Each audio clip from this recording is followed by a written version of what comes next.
দাউ দাউ করে আগুনে পোড়ার পর এবার পানিতে ডুবছে ইসরায়েল। সম্প্রতি গত এক দশকের মধ্যে সবচেয়ে ভয়াবহ দাবানলের ঘটনা ঘটেছে দেশটিতে। দাবানলের ক্ষত শুকানোর আগেই এবার ভয়াবহ বন্যার কবলে পড়েছে নেতানিয়াহুর দেশ। ভয়াবহ এ আগুনে প্রায় ৫,০০০ একর এলাকা পুড়ে ছাই হয়ে গেছে। দেশটির ফায়ার অ্যান্ড রেস্কিউ কর্তৃপক্ষ জানিয়েছে, ভয়ঙ্কর এই অগ্নিকাণ্ডে কোনো বাড়িঘর বা মানুষের বসতি ক্ষতিগ্রস্ত না হলেও প্রাকৃতিক পরিবেশ ও বনাঞ্চলের ব্যাপক ক্ষতি হয়েছে। এরপর গত ৪ মে থেকে দক্ষিণ ইসরায়েলের বেশ কিছু অংশ প্লাবিত হতে শুরু করে। ওই দিন বিকেলে ভারী বৃষ্টিপাত এবং তীব্র বাতাসের কারণে দক্ষিণাঞ্চলীয় শহর ইলাতের মূল প্রবেশপথ সহ বেশ কয়েকটি প্রধান রুট যানবাহন চলাচলের জন্য বন্ধ করে দেয় পুলিশ। দক্ষিণাঞ্চলীয় শহর দিমোনাতেও প্রবল বজ্রপাত এবং শিলাবৃষ্টি হয়েছে।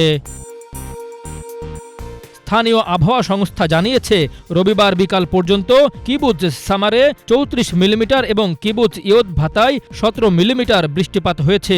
পুলিশ জনসাধারণকে বন্যা কবলিত এলাকায় না যাওয়ার আহ্বান জানিয়েছে।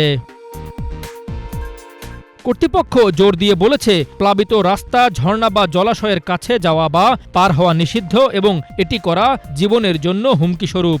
জনসাধারণকে বন্যার কবলে পড়তে পারে বলে সতর্ক করেছে পুলিশ। ভারী বৃষ্টি বন্যার কারণে মিদজপের র্যামন থেকে কেতুরা জংশন পর্যন্ত রুট 40 বন্ধ ছিল। আইনগেদি থেকে হা আরাভা জংশন পর্যন্ত রুট 90 এবং সেখান থেকে দক্ষিণ দিকে ইলাত পর্যন্ত যাতায়াতও বন্ধ করে দেওয়া হয়। এছাড়া 204 নম্বর রুটে অবস্থিত হালুকিম জংশনটি মিদজপে র্যামনের দিকে বন্ধ ছিল। ইলাত থেকে 90 এবং 12 নম্বর রুটে এক্সিটও বন্ধ করে দেওয়া হয়। Bangla vision news desk.